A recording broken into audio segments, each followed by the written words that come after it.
Okay, everybody, this is Jeff. Thanks for tuning in. I just wanted to do a quick little screencast on how to set up your Zoom session for Meet the Faculty Night. Mary asked the question, and to answer her question about why we're not using your regular meeting rooms, it's because even though parents could, if they really wanted to, get the link to your always meeting room that you use for classes. We don't want to just give them a list of all of your meeting rooms for your Zoom session. So we want you to create a separate event, a separate meeting. So I'm going to show you how to do that. So down here, or in your start menu, we just open up Zoom.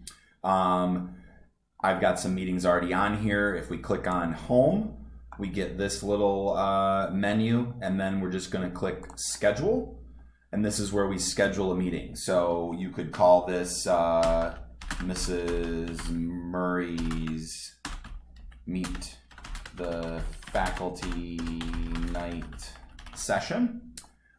Set it for the 26th. You can set it to start whatever time you want. It's really, as you probably know, the meeting doesn't actually, depending on how you set your preferences, it doesn't actually start until you're in there or, until everybody's in there. But you can set it for 7 p.m.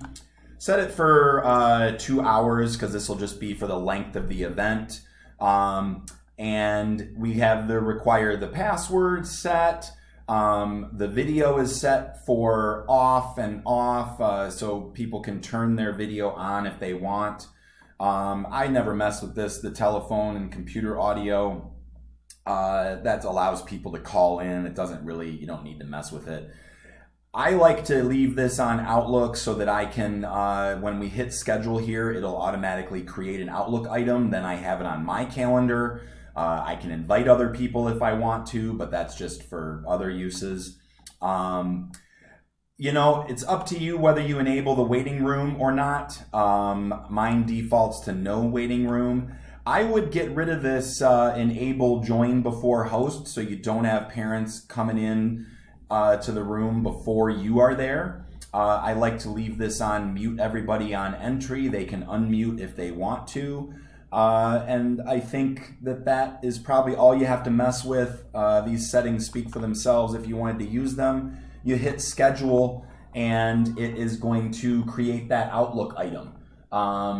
If you invite people, then you'll hit send. It'll go to those invitees. You don't need to invite anyone. We're going to provide everybody with a list of all of the Zoom meeting links as part of that e-booklet that they'll get at the either at the introduction or via the daily before the introduction.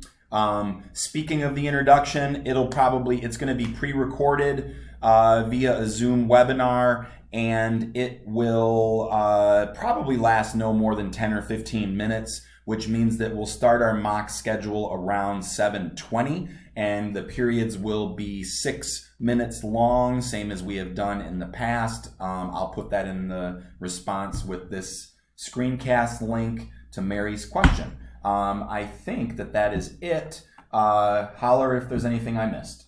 Thanks, everybody.